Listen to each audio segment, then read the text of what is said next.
Too Good to Be For Real is the seventh episode of the fourth season of Cheers, directed, of course, by James Burrows. And there will be spoilers as I discuss various aspects of this episode.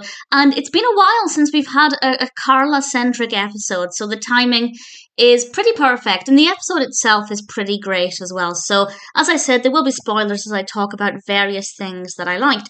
And it starts off, not my favourite opening, with Sam and Woody talking about old groups, and it's meant to highlight the age difference between them, which I thought was pretty good because it's the first time we've had a much younger character with Woody. So it wasn't too bad, but not exactly a particularly entertaining opening.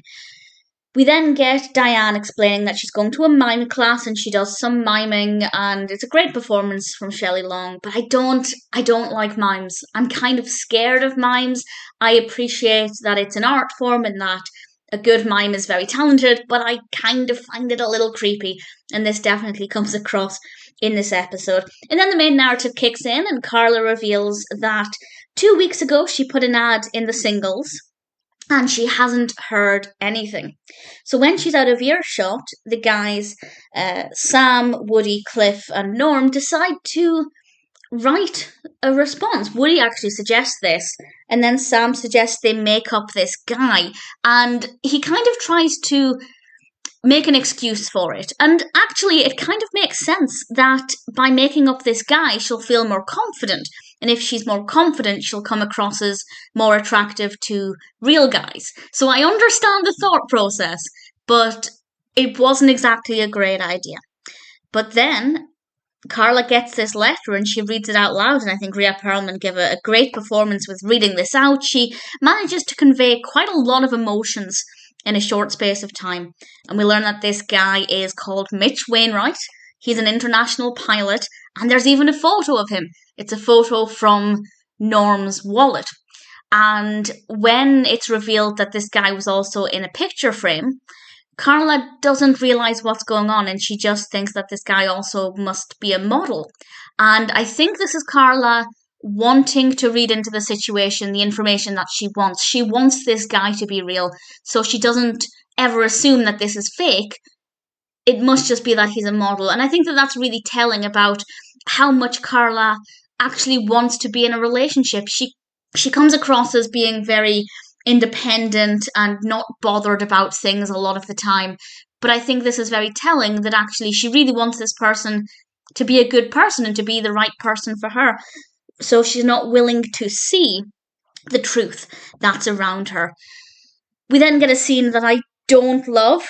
I have to praise the performance, but I don't love it. We have the mime visiting Cheers. Don Lewis plays Sotto, the mime, and the performance is great, as far as I can tell. As I said, I'm not a fan of mime, so I don't watch it a lot, but it looked like a good performance, but I found it to be very creepy, and I probably wouldn't remain in that establishment if a mime came in. I just find it very unnerving.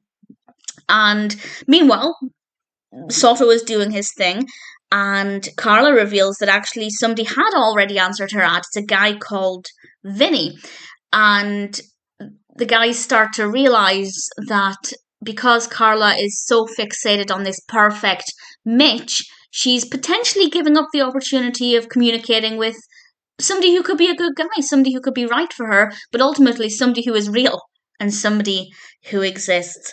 And we get a brief break from Carla's story as we focus on the mime again, and we have this great scene, this great moment, and I absolutely loved it, of Norm and Cliff chucking the mime out. I don't agree with, that physical violence is effectively what it was, but it was beautifully done. And I just love seeing Cliff and Norm working together.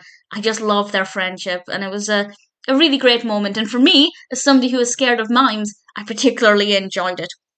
Then we get Michael Alaimo as Vinnie Claussen, who enters the bar, and Carla meets him and has a chance to, turn him away, but then Sam tells Carla that Mitch isn't real, and it's a really interesting moment where they're kind of in front of the toilets. It's a dark corridor, and it's just the two of them on their own. Sam asks Carla to put her hands in her pockets because he's preempting the fact that she's going to wallop him once he tells the truth.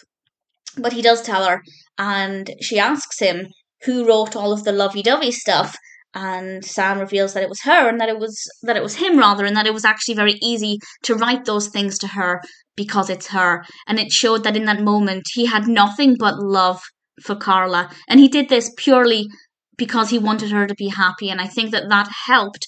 It helped her to accept, also with some words of advice from Diane, but it helped her to accept that this wasn't done maliciously, it wasn't done to make fun of her.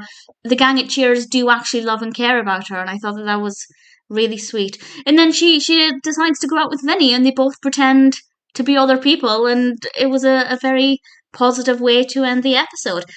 I love Carla, and I think any episode that focuses on Carla is generally going to be a winner, and this one is absolutely no exception. I don't think it's one of my favourite episodes, but Too Good to Be For Real, other than the way the title's written, which I absolutely hate, is a really, really enjoyable episode. It's nice to have some focus on Carla, and pretty much everybody, apart from Frasier, who wasn't in it, everybody had a key role to play and contributed something, so it's rare that happens. Usually at least one or two of the characters just don't have that much to say and they're just kind of there to give one or two lines. But actually everybody, aside from Frasier's not really a main character at the moment. He does have a main role to play, but he's not yet in every episode. But obviously, things do change for Frasier, but I won't say any more than that. But I really enjoyed it. Too Good to Be For Real is a very well written episode with some really great performances, and realistically, I can't fault it. My personal fear of mimes aside, it is a really good episode.